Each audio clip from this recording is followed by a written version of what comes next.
in my dreams.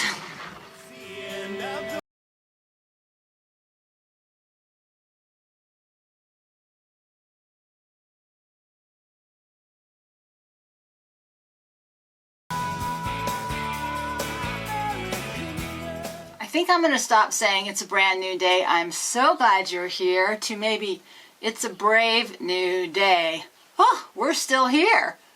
So I wanted to check in. I hope you are all doing really, really well. Everybody's able to hold their calm with everything that's going on.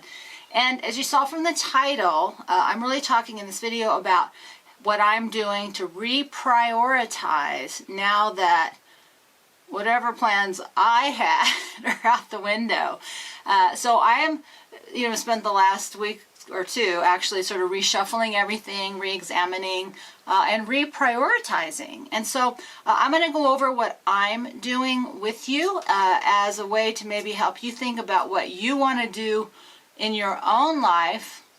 It may not make sense what I'm doing, but hopefully it will give you some ideas maybe on where you can go in this time of great uncertainty and instability. So we're going to take a deep breath. I'm going to catch my breath. I'm going to see you on the other side.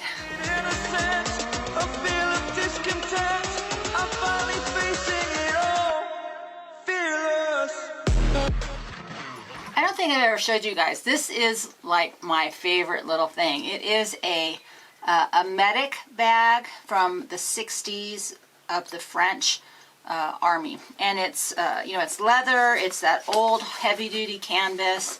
It has sections underneath, but in my fantasy world, I would be able to just walk away with this tiny little bag strung over my shoulder. The nice thing about it is it has, even on the back, it has belt loops. And so, while this would be the fantasy version, the reality is very, very different. Part of where this came from is I've just had this ongoing fascination with how in the olden days, right, cowboys, mountain men, all these people were able to just walk away with almost nothing in their hands.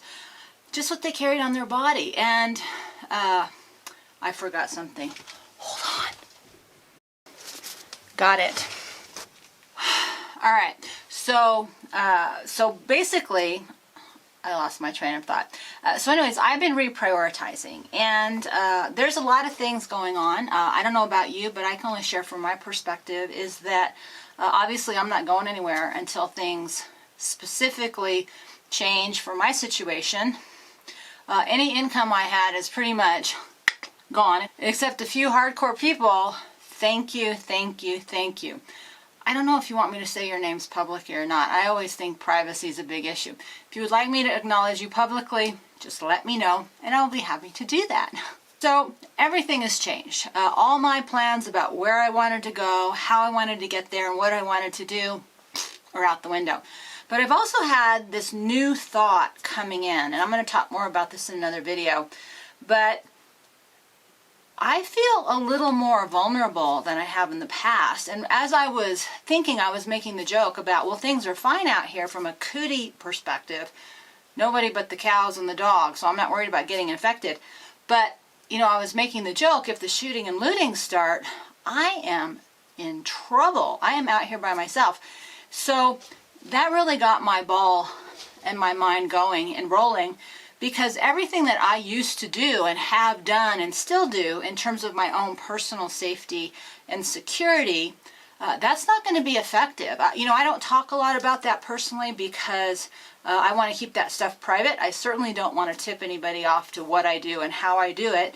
And a lot of it is just really old stuff, that I've learned from when I, backpacked by myself across Europe, when I worked in the emergency room and I talked to people who were homeless, when I used to do home visits in super scary urban areas and had some pretty frightening experiences, to my experience in California when we had an evacuation because of wildfire. That happened twice. So I have a pretty good background, in addition to being, by myself out in the middle of nowhere for quite a long time now. So I have a pretty good repertoire of stuff that I do, but I'm not getting any younger.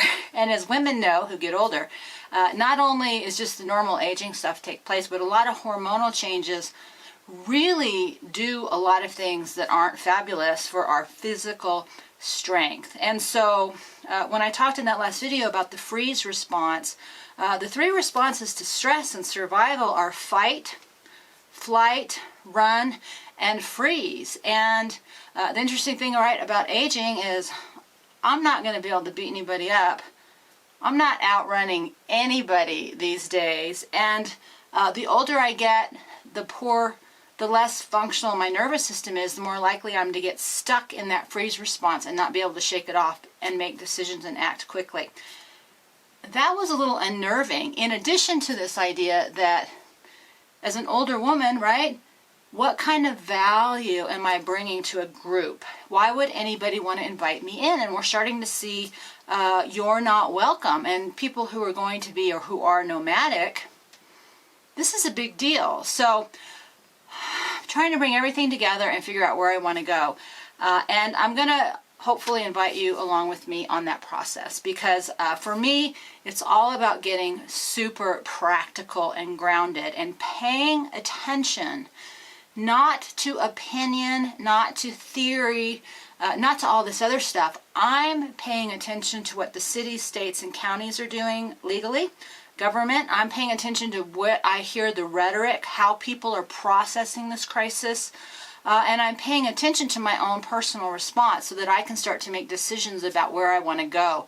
I personally believe this, if we do get a reprieve at this point, it will be temporary, and that will be your window to take action if you can. I mean, there's just no guarantee. Even if I wanted to drive away today, technically I can't. So there's a lot of balls up in the air, and all we can do is the best we can do. So these are my top 3 priorities that I am now focusing on. And the first one is the one that we talk about in Primal Human Training almost every day, is focusing on that 24 hours. I talk about focus, walk, purge, which means what am I going to think about, how am I going to make decisions, how am I going to take action to support that decisions, and purge is a 2-step process. It's appreciation and it's letting go. And the purpose of that is to close that 24-hour circle.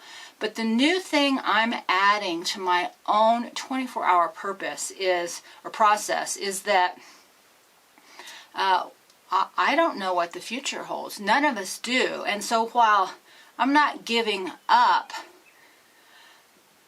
I also know that I need to start making peace every single day, making sure that I have completed my circle. And what most people wouldn't know, I don't think I've really talked about it very often, is that at a personal level, I really have completed my human spirit world goals.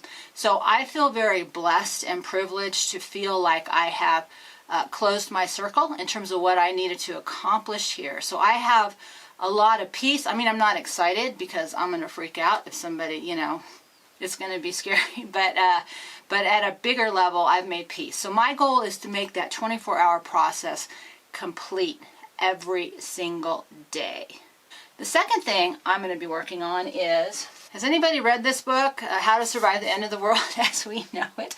Well, I just was I was unpacking all my go bags, and I've talked a lot in the past about this whole just walk away process. And what I was going to actually do on these videos and hopefully like workshops and things down the road was do something called park, drive, walk. And what that really is the opposite of what he's talking about, but what that really is this idea that there's really 3 states of being that we're going to be in.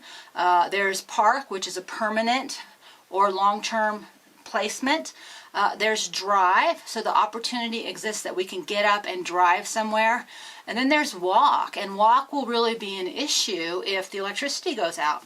I am rethinking how I'm organizing my stuff. And as I said, you know, in my perfect world, I would just walk away with a little tiny thing. In the real world, you know, I can only deal with what I have now. And, you know, I have a big backpack, which is an Army Surface, you know, waterproof backpack. And I have like a quick go bag, which is, you know, military, lots of pockets and compartments. So I've been making lists, and that's why I pulled everything out and tried to get it in one place so I can start repacking and resorting. So I'm going to go over some of the specifics around that, because it's very different organization system if you're walking away versus you're driving away versus a long-term parking situation. You just can't take everything you need with you when you're walking. That's going to be the hardest one. And my list is already humongous. So, which brings me to the third piece. So when I was reading this book, the thing that was really floating through my mind, or rereading it, is this book and this mentality is to dig in long term to stay safe from a defensive position. 99% of the people or more cannot do what he recommends. And if you haven't put it all in place, by now it's too late. So I respect his information. I'm going to be using this as a guide. I'm going to be using my own book, Just Walk Away, because that's written for nomadic people and single people. And put those two things together, because he brings up some stuff that I don't cover in my book that can really help guide me to make better decisions, because his number one recommendation is you cannot be mobile. Here's what I know. Every statistic shows that when there is a big crisis, whether it's a natural disaster, whether it's a pandemic, whether it's a war, refugee status goes through the roof, because the reality is people have to leave their homes when they no longer can survive there. Which takes me back to the beginning of this conversation, is that I feel a lot more vulnerable. So what I'm going to be doing, and I'm going to share some of it here, some of it's going to be in a different forum, because I don't want to talk about certain things in a public matter, because I've learned that privacy is uber important, is that I'm rethinking everything as a woman over 50. And the first thing that's come to my mind is, how am I defining safety and security for me? So my formula, and you'll have to come up with your own, is what I call agility, which is mobility, but it's that ability to be agile in self and systems of living. It's to be super light, fast, not sedentary. You know, like you're waiting for the tennis. You're moving and you can go in any direction. The second thing is basic survival, which is food, shelter, water, things like that. Third is safety, which I'm really having to rethink from my own personal changes in my life and my ability to be in the world. And all three of those things equal, for me, a sense of security. And that's important because with that come, for me, an increased confidence. And with confidence comes the ability to stay calm. And from that calm, if I can stay calm, if I can be the center of the hurricane and not the hurricane, that brings in that joy, that peace, that joy that is really our true nature. And the big secret is that's how you really turn all this around. That's where I'm going with all this today. Who knows what tomorrow will bring. There is just a lot of uncertainty, instability, loss of control as we navigate this crisis, this chaos, and the waves that I believe, like I talked about in the last video, that will continue to come. So we're in a unique moment of downtime where you get to reprioritize. I'm going to invite you to do that. If it makes sense, I hope you will subscribe and follow as I try and stay focused, which is very difficult in these trying times, as we move forward in a much more practical way to navigate this future, this brave new world, which is our new normal. So with that, I'm going to get busy because the wind's not blowing. We're going to take a deep breath, and I will see you next time.